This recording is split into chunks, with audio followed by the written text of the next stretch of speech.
नमस्कार। चलिए आज एक ऐसे सवाल पर बात करते हैं जो शायद हम सबके मन में कभी ना कभी आता है। एक जमाना था जब इंसानियत का मतलब ही था दूसरों के दर्द को महसूस करना, उनके दुख में सच में दुखी होना। पर आज अगर हम अपने आसपास देखें तो सवाल उठता है, क्या वो भावना, वो एहसास कहीं बचा भी है?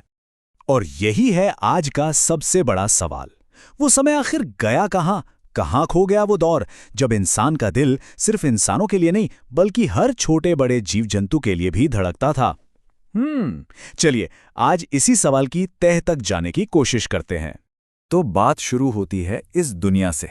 देखिए, बनाने वाले ने तो इसे सबके लिए बनाया था, इंसान, जानवर, पेड़ पौधे, मतलब हर एक जीव के लिए। पर आज ऐसा लगता है मानो इंसान ने अपनी बढ़ती ज़रूरतों, अपने लालच के चलते बाकी सबको इस दुनिया से बेदखली कर दिया हो। और ये एक लाइन, इंसान अपनी हवस में सबको खत्म किए जा रहा है, ये आज की कड़वी सच्चाई को बयां करती है। अपनी कभी ना खत्म होने वाली जरूरतों के चक्कर में इंसान बाकी पूरी दुनिया को मिटाने पर तुला हुआ है, और ये वाकई में बहुत गंभीर बात है। अच्छा, चलिए एक पल के लिए उस दौर में चलते हैं जब इंसान और कुदरत के बीच कोई दीवार थी ही नहीं। हमारे धार्मिक ग्रंथों में, हमारी पुरानी कहानियों में ऐसे कितने ही किस्से मिलते हैं जहां इंसान, जानवर और ये पूरी कायनात सब एक परिवार की तरह रहते थे। जैसे एक किस्सा है बाइबल के सोलोमन का, जिन्हें कुरान में सुलेमान के नाम से जाना जाता है। कहते हैं कि वो पशु पक्षियों तक की भाषा समझते थे। सोचिए, एक बार वो अपनी पूरी फौज के साथ कहीं से गुजर रहे थे तो उन्होंने चींटियों को आपस में बात करते सुना। वो डर के मारे भाग रही थी। तब उन्होंने चींटियों से कहा कि डरो मत, मैं तुम्हारी मुसीबत नहीं, तुम्हारा रखवाला हूं। और ऐसी ही एक और कहानी है पैगंबर नूह की। हुआ यूं कि उन्होंने एक जख्मी कुत्ते को धुतकार दिया, तो उस कुत्ते ने जो जवाब दिया वो सुनने वाला है। उसने कहा, ना मैं अपनी मर्जी से कुत्ता हूं और न तुम अपनी मर्जी से इंसान, हमें बनाने वाला तो एक ही है। कहते हैं कि कुत्ते का ये जवाब नूह के दिल में ऐसा उतरा कि वो अपनी इस गलती पर जिंदगी भर रोते रहे। पर रुकिए, ये सिर्फ पुरानी कहानियां नहीं हैं। कुछ ही पीढ़ियों पहले तक लोगों के दिलों में सच में ऐसी ही करुणा थी। तब छोटे छोटे काम भी बहुत बड़े दिल से किए जाते थे। चलिए आपको एक ऐसा ही किस्सा सुनाता हूं। महाकवि शेख अयाज ने एक वाकया बताया है। उनके पिता एक बार खाना खा रहे थे और बीच में ही उठ खड़े हुए। क्यों? क्योंकि उनकी बाह पर एक चींटा रेंग रहा था। वो ये कहकर उठ गए कि मैंने एक घरवाले को बेघर कर दिया, और अपना खाना छोड़कर उस एक चींटे को वापस कुएं के पास छोड़ने चले गए। सोचिए जरा, एक नन्हे से जीव के लिए इतनी गहरी संवेदना, कमाल है। लेकिन फिर जमाना बदला। हम आधुनिक युग में आ गए, और जैसे जैसे इंसान ने तरक्की की, उसने प्रकृति के साथ अपना रिश्ता मानो तोड़ ही लिया। जहां पहले प्यार और सद्भाव था, अब वहां टकराव ने जगह ले ली है।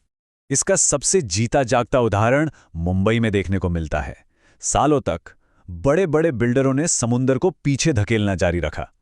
पहले तो समुंदर ने अपने पैर पीछे खींचे, फिर वो सिमटकर सिकुड़कर बैठ गया, और फिर एक वक्त आया जब वो खड़ा हो गया। लेकिन जब खड़े रहने की भी जगह नहीं बची तो बस उसका सब्र का बांध टूट गया। और जब समंदर को गुस्सा आया तो उसने अपनी लहरों पर चल रहे तीन, जी हां, तीन बड़े बड़े जहाजों को उठाया और बच्चों के खिलौनों की तरह तीन अलग अलग दिशाओं में फेंक दिया। ये प्रकृति का इंसान को एक बहुत साफ और सीधा संदेश था। चलिए अब इस बड़े टकराव को एक बहुत ही छोटे, एक बहुत ही पर्सनल लेवल पर देखते हैं।